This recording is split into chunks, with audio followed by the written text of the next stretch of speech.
Je vais vous lire le manifeste qui a été élaboré par le cadre de concertation pour la préservation des droits des filles et des femmes. L'élection du président de la République, son Excellence Bassirou Diomaye Diakhar Faye, a sonné comme un plébiscite national et son adresse à la nation du 3 avril dernier a fait renaître un espoir et une volonté de cohésion nationale, notamment quand il dit « Je suis déterminé à préserver notre vivre ensemble et de renchérir. J'entends instaurer une gouvernance vertueuse fondée sur l'éthique de responsabilité et l'obligation de rendre compte. » Toutefois, l'annonce le vendredi 5 avril 2024 de la composition du nouveau gouvernement avec un taux de participation des femmes très faible a instauré un sentiment de déception avec seulement 4 femmes dans une équipe de 25 ministres et 5 secrétaires d'État, soit 13,3% de femmes. Ce tableau ne reflète guère une rupture en matière de lutte contre les inégalités et l'inclusion de toutes les forces vives de la nation. De plus, la suppression du ministère de la Femme sans annonce d'une structure spécifique chargée des politiques de développement social et économique des femmes et des filles soulève beaucoup d'inquiétudes, notamment auprès des femmes. En effet, une telle approche ne garantit pas la préservation des acquis déjà consolidés au Sénégal en matière de prise en compte des droits des femmes et de leur participation dans les instances décisionnelles. C'est pour cela que nous, membres du cadre de concertation pour le respect et la préservation des droits des femmes, invitons le président de la République du Sénégal à faciliter la création d'une structure de gouvernance destinée spécifiquement aux besoins des femmes et des filles, renforcer la participation effective des femmes dans toutes les instances de décision au niveau électif et nominatif, encourager des politiques et programmes en faveur des femmes et des filles en priorité dans les domaines suivants: l'éducation et la formation, la prévention et la prise en charge des violences faites aux femmes et aux filles, l'entrepreneuriat et l'employabilité, l'accès à l'investissement et au foncier,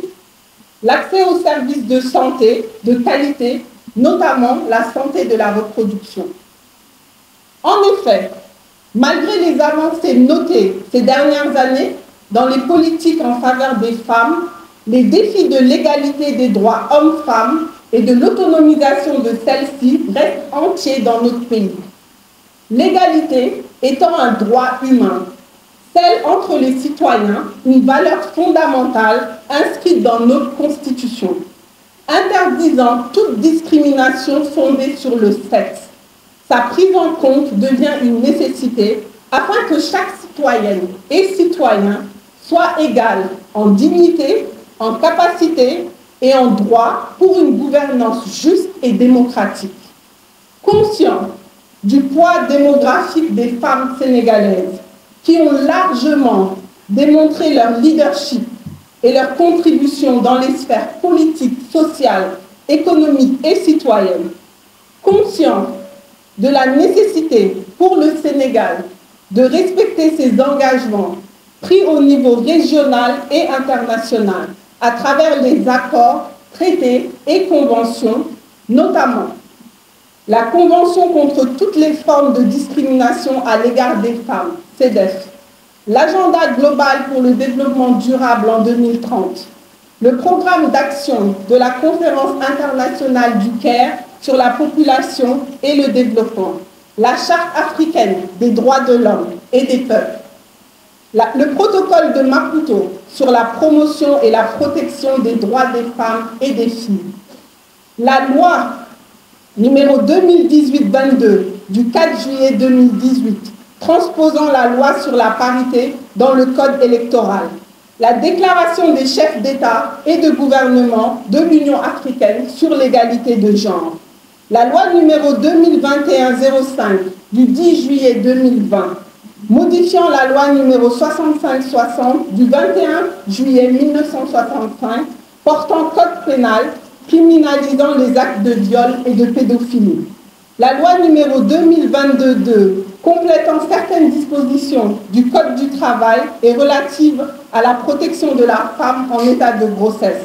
Le décret numéro 2021-1469 du 3 novembre 2021, relatif au travail des femmes enceintes. L'arrêté numéro 7000-3083 du 27 mars 2023, relatif à la protection des enfants et des jeunes femmes dans les écoles et établissements, entre autres.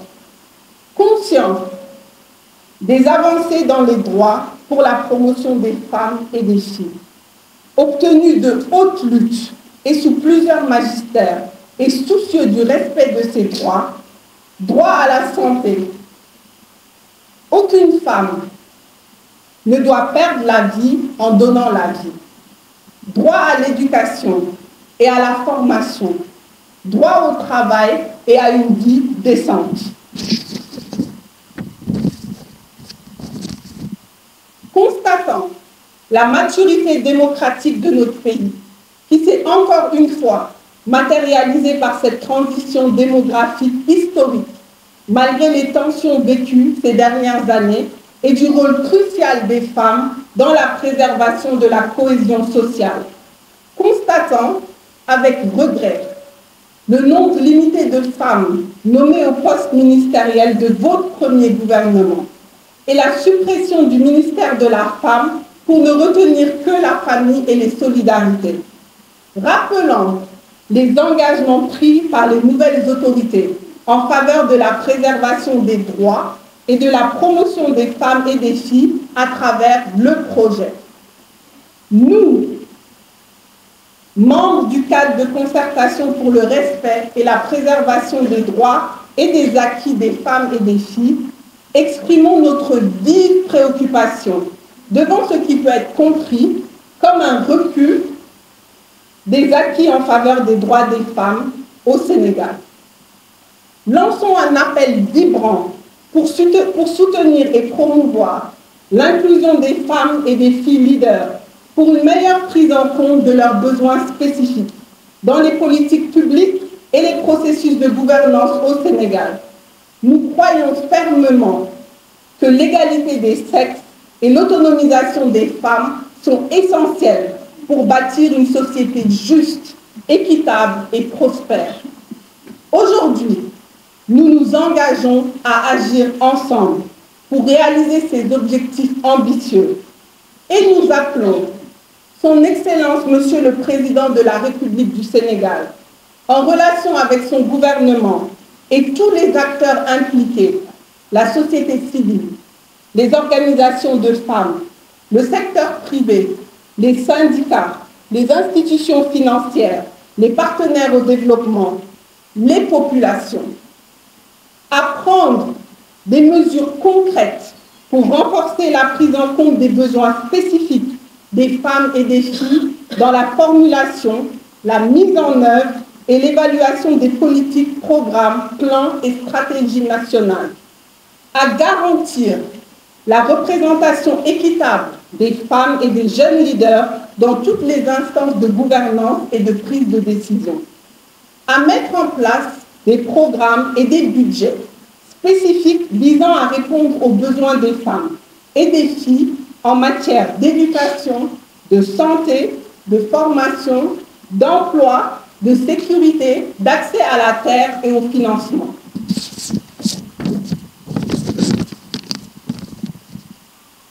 À promouvoir activement l'égalité des chances et l'équité territoriale dans l'accès aux ressources pour les femmes et les filles dans toutes les régions du pays. À renforcer la collaboration et le plaidoyer pour faire avancer les droits et l'autonomisation des femmes et des filles, à assurer un suivi et une évaluation participative et inclusive de la mise en œuvre des engagements pris en faveur des femmes et des filles, à soutenir les initiatives locales et nationales visant à promouvoir l'égalité des sexes et à éliminer toutes les formes de discrimination, à promouvoir activement l'égalité des chances et l'équité territoriale dans l'accès aux ressources pour les femmes et les filles dans toutes les régions du pays, à renforcer la collaboration et le plaidoyer pour faire avancer les droits et l'autonomisation des femmes et des filles, à assurer un suivi et une évaluation participative et inclusive de la mise en œuvre des engagements pris en faveur des femmes et des filles, à soutenir les initiatives locales et nationales visant à promouvoir l'égalité des sexes et à éliminer toutes les formes de discrimination.